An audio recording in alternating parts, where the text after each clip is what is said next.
had an amazing conversation today with a gentleman over a cup of coffee. Never met him before. Sat down, we nodded at each other, and I could tell he wanted to talk, so I figured, hey, let's have a conversation. And he was brilliant, and he talked about stuff, and turns out he grew up in the church, actually led worship in the church, was a musician. He'd played music during altar calls, saw people get prayed for, the whole thing.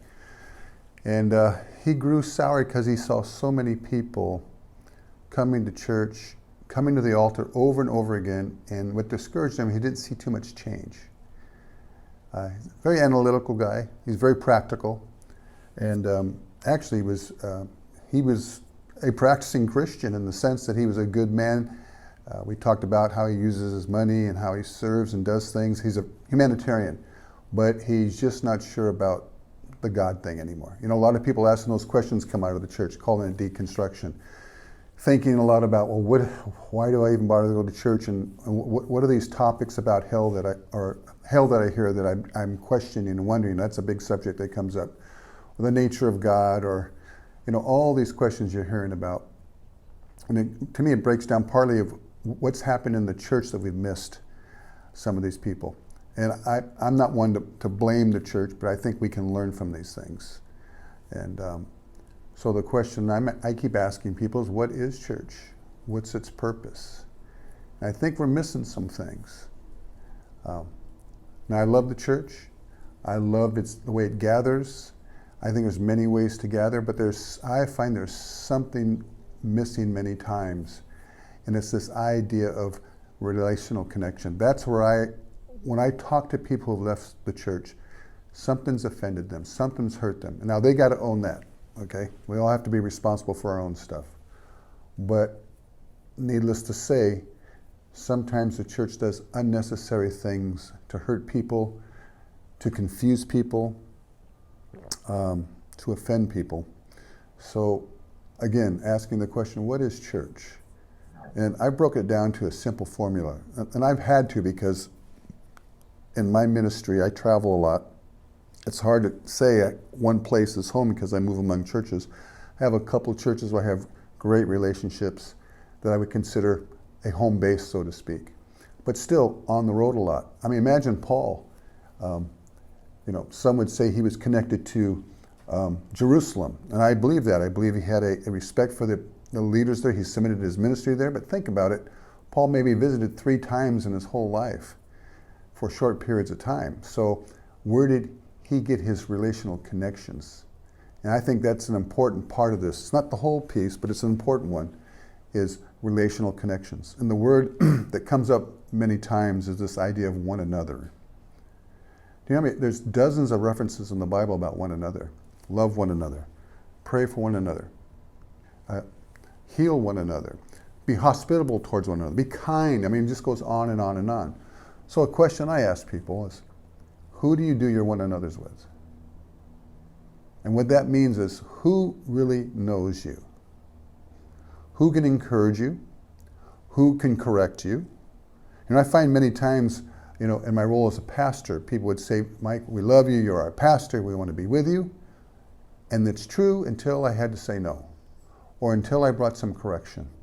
I had a wonderful lady way back in our church years ago, when I was just first learning the prophetic, and she was very insightful, but she would take, 20 minutes to explain a dream. She'd give every detail. And I finally had to say, sweetheart, this is great what you're sharing, but just give me the short version. And she had a funny look on her face, and we ended the conversation. And a couple of weeks in a row, she didn't come to church. And she was a faithful participant, always there, open, closing, very participatory in all the mini meetings and stuff. I called to check up. Her husband answered the phone. And I said, I want to, how are things going? He says, well, my wife's a little upset. Well, can I talk to her? And she wouldn't come to the phone. And haven't seen her since. And I'm pretty sure I was pretty gentle in my approach. I was just trying to give her a little advice that sometimes it's hard to hear. A 20-minute explanation of a dream and going in depth. To me, it was just a simple thing, but that stumbled her. So it's that kind of thing that she wasn't willing to hear what I had to say. Do you have people in your life that can look you in the eye and say, you know what you're doing maybe isn't the best thing to do? I appreciate the friends in my life that are willing to do that. Those are the people I'm closest with. My wife is my closest companion. Believe me, she tells me when I'm doing something stupid. And I'm better for it. So who do you do your one another's with? Who knows the intimate details of your life? When you struggle, who's the first group of people you call? I would say that's your core church. Those are the people that you really connect to. Hey, let's face it, you know this. You can visit a church, sit in the back row, sing a few songs, and slip out the back without even saying hello. Millions of people do it all across America. Pop in, pop out, they did their duty. But they never really connect. And sometimes Sunday's not the place to do that. You know, we're there to worship, going to hear a good sermon, going to hear the Word of God, and we're off and running. But you know, some simple things you can do is just, hey, invite someone out to lunch afterwards, break bread together. That was such a part of the early church, breaking bread. It wasn't just a good idea, it was integrated into the very life of the church. Why? Because when you sit down and break bread, you start to share your life with each other. I always tell people, do you ever go out to lunch with your enemies? With people you don't like? No, that's no fun. You go out with people that you're interested in, maybe someone you want to meet, maybe a good friend, because when you're breaking bread together, you're sharing your life together. So I always encourage people, at least start breaking bread with other people, get to know them. But sometimes we can be so guarded, so introverted that we don't want to go outside of that and we don't make relationships. It requires an effort. It requires time. Sometimes it's risky. I know many people, if they've been hurt, they can never step back into church because they feel they've been hurt. But then you get isolated. And then it becomes dangerous and you're easy to pick off by the enemy. Stay in relationship. Find a group of people. They're out there. But here's the key. Be the kind of person you would like them to be. Be open. Be receptive. Ask questions. Get to know people. It's the best way. I find people open up when you just simply ask them questions about themselves. Ask them where they're from, what they do for work, how many kids. You know, when you get on a topic that you're interested in, just probe a little bit. Pursue that. Because relationship is what ties us together. And I have found that many of the people are turning away from the church because something's offended them, something's hurt them, they've walked away.